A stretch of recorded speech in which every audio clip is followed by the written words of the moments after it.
PSG Fan TV, bonsoir à tous, bonsoir à toi Antoine, très heureux de te retrouver aux abords du Parc des Princes. Quel est ton sentiment sur ce grand retour, oui on peut le dire? Franchement, c'est pas le match que je retiens ce soir, vraiment c'est le fait de retourner au parc, d'avoir une ambiance de malade avec les Strasbourgeois qui étaient juste à côté de moi, donc ça a fait du bruit pendant tout le match. Il y a eu 6 buts, franchement c'était un retour comme on pouvait en rêver. Et puis évidemment la présentation de Léo et des recrues, c'était dingue. Quelle est ton impression sur tout ça? Si le mercato devait s'arrêter juste après, là ce soir, serais-tu satisfait ou est-ce que tu penses qu'il faut combler encore certains secteurs de jeu? Moi je pense que les gens qui vont me retrouver vont dire que c'est ma fixette, mais le poste d'arrière gauche pour moi on n'est pas encore bien. Moi j'aime beaucoup Bernat, mais et on ne sait pas comment il va revenir de sa blessure. Et puis Kurzawa, vous connaissez l'avis que j'ai sur lui. Donc si on prend un arrière gauche et qu'on s'arrête là, moi ça me va très bien. Y en a qui parlent de Pogba, bon ça aurait été bien aussi, mais avec tout ce qu'on a pris, il y aura forcément un déséquilibre et il va falloir que Pochettino arrive à gérer ça. Mais on ne peut pas se plaindre d'un mercato pareil, quoi. C'est de la folie. Franchement, la présentation des joueurs c'était Disneyland, quoi. On ne savait plus où donner de la tête.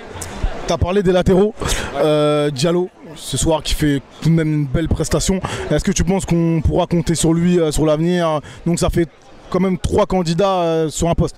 Moi je pense que c'est celui sur lequel on a le plus de certitude à l'instant T, parce que même si c'est pas son poste de base, il est en forme et il a fait des matchs en Ligue des Champions l'an dernier qui étaient pas mal.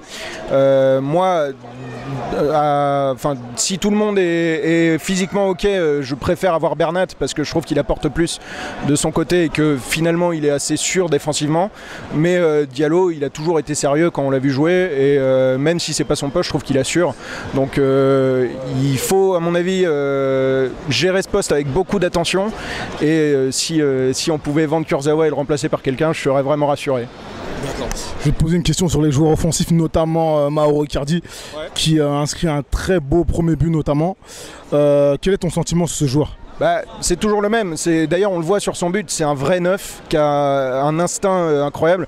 Moi, il y a des actions où il me rappelle le Cavani qu'on a connu de la grande époque, où il fait un appel, il se retrouve tout seul et il échappe au marquage de son défenseur.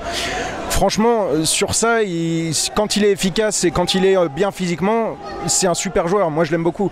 Le problème, c'est que quand il n'est pas bien physiquement et qu'il n'est pas efficace, du coup, qu'il ne marque pas, il apporte rien dans le jeu. Donc, je comprends les gens qui sont pas contents de lui et qui veulent qu'il parte ou du moins qu'il reste sur le banc.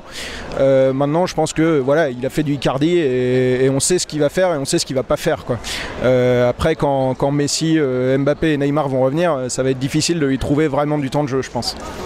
Sachant qu'il a une relation assez compliquée avec l'Argentin, qui lui bloque un peu les sélections.